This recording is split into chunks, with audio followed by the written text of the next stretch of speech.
biology one every week because biology was at the end of the day and I had like 4 free periods before biology, essentially. No, 3. 4? Have to speed to make it there and back. Oh my god. Okay, well, people only did that if they had longer time. You skipped gym and got in school suspension? Oh my god. I hardly ever went to biology. Like, biology was so damn easy though. I passed. So easy. I never went.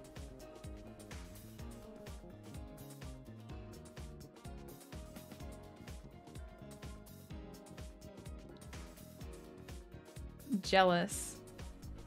Why that biology was really easy? Because it was like, I struggled in a lot of classes. Biology was like really simple. Even for me.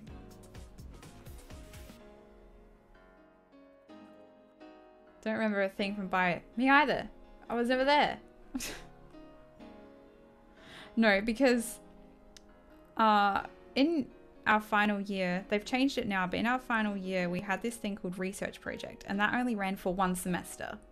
Photosynthesis, it exists. So I had research project in the morning, and then I had nothing until biology, I think. No, that's a lie.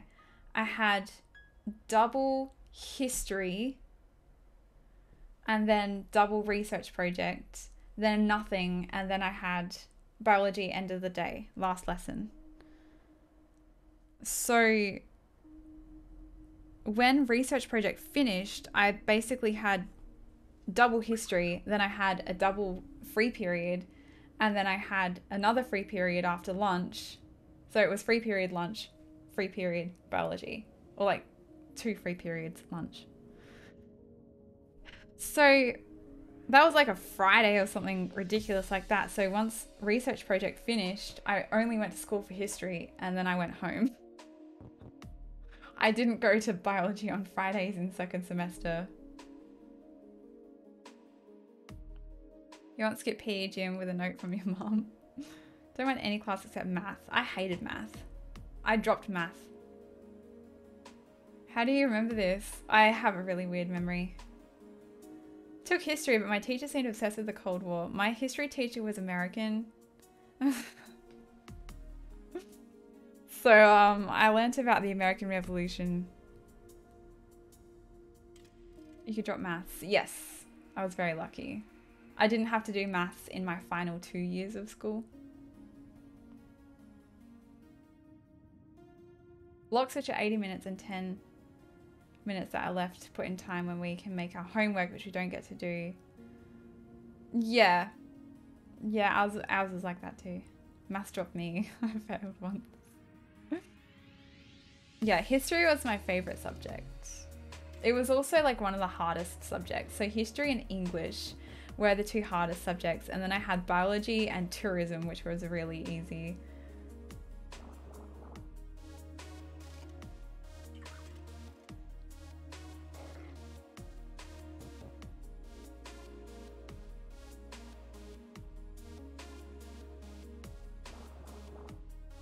Uni maths was harder though. I just don't like any maths.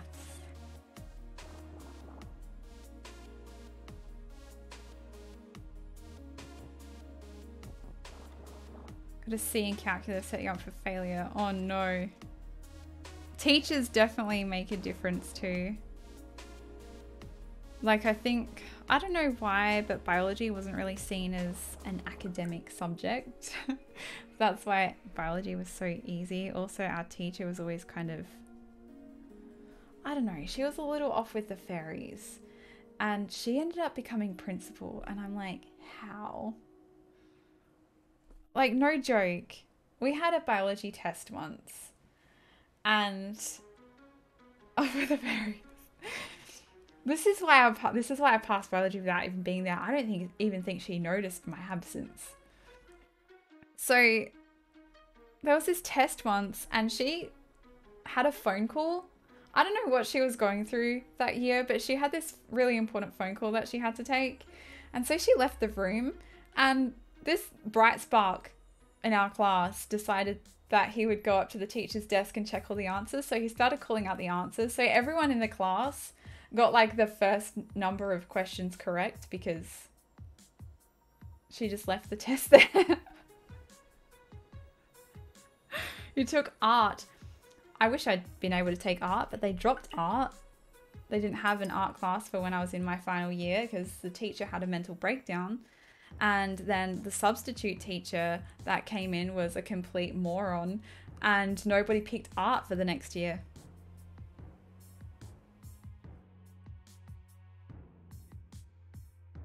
English teacher was British. She made her call her Miss Perry. Huh, interesting. We usually say the last name, and then there was a teacher that said to call her by the first name, and she now goes by the last name. So I don't know if she was kind of spoken to about it. Your sister used to help you in every math problem. Hey Celery, how are you? Physics class. So chill. Yeah, so there wasn't even 5 students that chose art. That's how terrible the substitute teacher was when my normal teacher had a mental